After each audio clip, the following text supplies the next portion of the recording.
बागपत में 50 साल बाद कब्जा मुक्त कराई गई 41 बीघा जमीन, ग्रामीणों ने किया विरोध। आपको बता दें कि बागपत के शिकोहरपुर गांव में राजस्व विभाग की टीम ने चारागाह की 41 बीघा जमीन पर खड़ी फसल पर ट्रैक्टर चलाकर कब्जा मुक्त कराया। बता दें कि जमीन से 50 साल बाद ये कब्जा हटाया गया है। शिकोहरपुर गांव में 50 साल पहले चारागाह की जमीन पर कब्जा कर लिया गया था। इसमें ग्रामीणों की शिकायत पर राजस्व अफसरों ने कार्रवाई शुरू कर दी, लेकिन जमीन का विवाद न्यायालयों में विचाराधीन होने के चलते कब्जा नहीं हटाया जा सका। बताया गया कि साल 2023 में जमीन पर लिया गया न्यायालय का सतह समाप्त होने पर इसके बाद समिति का गठन कर 5 दिन पहले कब्जा को लेकर बोर्ड लगाया गया। साथ ही ग्राम प्रधान को फसल काटवाने की जिम्मेदारी भी दी गई। एसडीएम अविनाश त्रिपाठी का कहना है कि जमीन को अब कब्जा मुक्त करा दिया गया है। भैया क्या नाम है आपका? सनी तोमर। यहाँ पे मशीन वगैरह आ रही है? यहाँ पे भैया सीलिंग का मैटर है। सीलिंग का केस चला हुआ है। हमारी जमीन थी, हमारी चढ़नी पाई थी, क्योंकि हमारे जो फादर थे उनके फादर अकेले थे। अब उनके फादर 8 भाई थे, तो तब से जमीन चढ़नी पाई थी। अब हमारे ये केस चल रहा, हमारे 3 भाई इलाहाबाद भी है, वकील से बात हुई है और परसों हमारी हियरिंग भी है।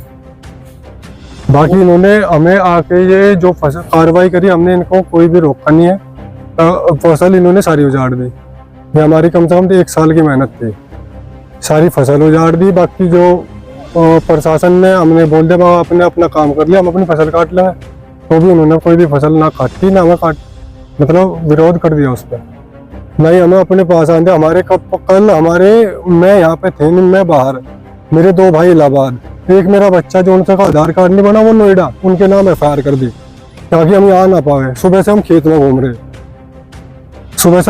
रहे, प्रशासन के सामने आओगे, वारंट आओगे, लेके चले जाएंगे, पूरी रात हमें रखेंगे, छोड़ देंगे। हमारे भी भाई है प्रशासन में, हमें सब पता, लेकिन जिसका नाम आधार कार्ड पे नहीं आया उसका नाम आप कैसे कर सकते हो? वो है नहीं। मैं उसकी वीडियोग्राफी दिखा दूंगा, अपनी दिखा दूंगा, टोल टैक्स दिखा दूंगा अपना। जब ये हो गया, अब इन्होंने मुकदमा डाल दिया, बोर्ड तोड़ दिया। बोर्ड हमने तोड़ दिया, इस बात का क्या सबूत है? आपने मुकदमा हमारे नाम डाल दिया, 2 बच्चे हमारे, उनकी शादी नहीं हुई, कोई प्रभाव पड़ेगा? हम गाँव में ऐसे नहीं है कि भाई हम रैंडमली आदमी है, राम सामाजिक आदमी वाले, हम 2400 बीघे अखबार कर रहे थे। हमें कटती 1200 हमें सारी ये हमारी जमीन है इधर की भी, जिनमें घर में रह रहे हैं, गांव समाज भी रह रहा है और हम भी रह रहे हैं। 42 बीघे हमारी खुद की जमीन है, हमने किसी पे केस नहीं कर रखा। इस 42 बीघे जो आप बता रहे हैं जिसपे प्रशासन ने कार्रवाई की, मुख्य मामला क्या है और ये कब से चल रहा है?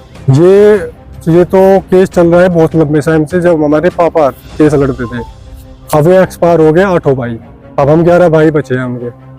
हमारा एक बार और हम केस लड़ नहीं पाए, प्रशासन को हमने बताया था, हमारे घर में 4 मौत हो चुकी। हमारे क्या विवाद है? जमीन पे भैया विवाद ये है, जमीन ये सरकार कह रही है कि अब हमारी जमीन है, ये जमीन हमारी है। 42 बीघे इन्होंने जो अब कब्जा दिखाया है, ये ठीक है, हमें फसल काटने का वो भी नहीं दिया इन्होंने। हम अगर हमारी जमीन होती हम कोर्ट में क्यों जाते? हमारे पास डॉक्यूमेंट भी है, वकील भी है, एक वकील एक्सपायर हो चुका है इस केस में, ये देख लो। दूसरे वकील को हमने जाके केस दिया है, दूसरे वकील भी ये कर रहा है। अगर हमारी जमीन होती सरकार कब की ले लेती। कितनी फसल उजाड़ी गई भी आपकी? अभी 28 बीघे उजाड़ दी। कौन सा गांव है? गांव शिकोहरपुर है, जिला बागपत है। हमने तो अपने फैमिली को लेके भी डीएम जी के पास गए, वहाँ पे मिले नहीं। अब कैसे कर सकते बताओ प्रशासन के साथ।